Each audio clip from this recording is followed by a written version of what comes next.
Hey everyone, Aaron here from AJ Adventures. Thank you very much for tuning in. So it's without further ado, I can finally announce the trip that I am planning on going on. I've been planning this for quite a while and I am really excited. I've never been there before, but that's about to change. So starting tomorrow morning, I'm going to be heading out. I'm going to drive up to Fort McMurray, and then from Fort Mac to Fort Smith in the Northwest Territories, it's all ice road.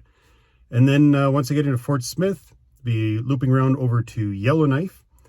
And then from Yellowknife I'll be taking the Tibbet Lake to Contueto Lake Trail, and that is an ice road. It's used to be over 600 kilometers. Now it's around 400 kilometers long each way. And that's one that goes up by all the diamond and gold mines up there in the Northwest Territories and just barely crosses into Nunavut. And then after that, I'll be driving back down to Yellowknife and then over to Fort Simpson. And then I'll be taking the ice road from Fort Simpson up to Fort Good Hope. Once I get to Fort Good Hope, I'll be looking for a trail. I haven't been able to find anything online, but I'm hoping it'll connect to the highway that goes up to Tuktoyaktuk. And if I can't find it, then that's the end of the road for me. I'll be turning around and coming back down through northern Alberta and back into Edmonton. Planning about 12 days, and it's just over 6,000 kilometers.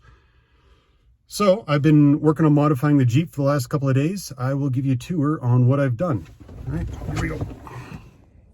So here's the inside of my Jeep. This is in the back. You can see I took out the rear seats and got lots of storage. I welded up the bed frame there, and I'm going alone on this trip, so it's just a single bed frame. Goes all the way into the back. Head will be over there. I got my fridge down here I can access from inside, and I got an induction cooktop there. It's not going to be staying there for the trip. I'll just put it there when I'm cooking.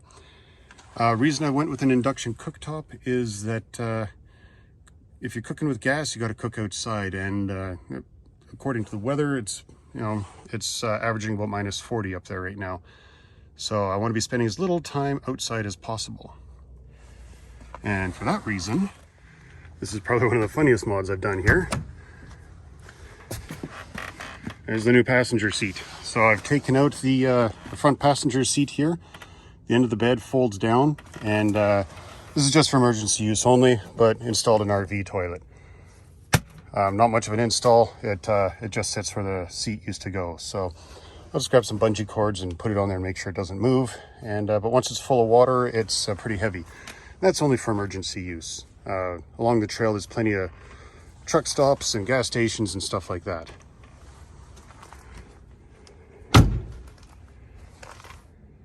As you can see, for this trip, I was really lucky enough to pair up with Nokian Tires and RA Motorsports, and they provided me with an amazing set of tires. These are the Hakkapeliitta LT3s with carbide studs in them, and these are the best winter tires I can find. I've done a lot of research on them, and they are mounted on Black Rhino rims, 17-inch.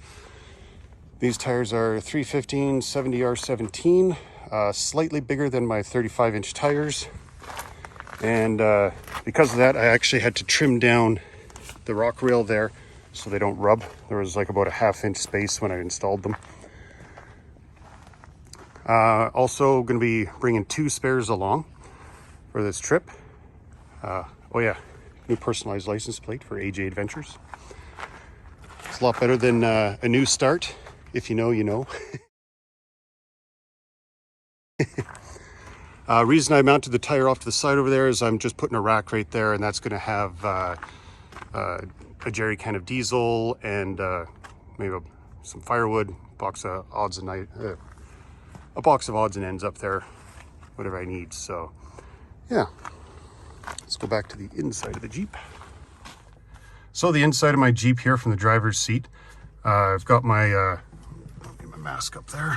So I've got a Garmin GPS, and this is going to be live updating my entire trip to the website. Also, my girlfriend, she's going to be able to log in and see where I am when I do my check-ins, and that way if I'm not able to check in or something goes wrong, she knows where I am. And according to our emergency plan, she knows which area, who to call to, for emergency services or, tow truck, all that kind of stuff, anything that happens. You've already seen all the switches. This here is a speaker for the radio. For the radio here, got the TYT TH, was that the 7900? It's got all the, the LAD channels programmed into it. Yeah, and you just need that for monitoring your traffic up there. Let's see, this doesn't normally stay up here like that. That's just for, I had my phone mounted on it. And then I got my camera mounts up here. I'm going to be taking the CB down because I'm not even going to be using that on this trip. But yeah, as you can see, plenty of room in here. Yeah. Actually, I'll show you something else. Also, got some road flares, just in case. Got a fire extinguisher down there. I've got, right here, I've got a smoke and CO2 detector. Velcroed to the roof up here, I've got a first aid kit with tourniquet.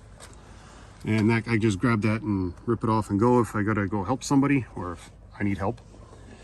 Got my tire patch kit down there if the 2 spare tires aren't enough. I'm also gonna be bringing along like extra coolant and a lot of windshield wiper fluid, stuff like that. Safety wise, I called around and I talked to a few wildlife control officers. And they were telling me the main thing you gotta watch out for there.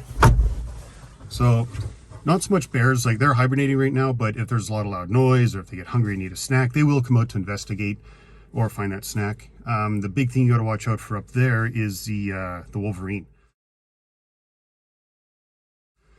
So, if you park somewhere for camping overnight and your vehicle's nice and warm, in the middle of the night, they'll get under your vehicle, find that warm spot and sleep under there. And then when you get out in the morning, they'll, go for your feet. So what they're recommending is that maybe honk the horn, make lots of noise, rustle around before you get out. That being said, I'm also bringing my bear spray, bear bangers, flares, and what else? Oh, and I'm bringing a shotgun as well. It's just for wildlife safety. I think that's about it.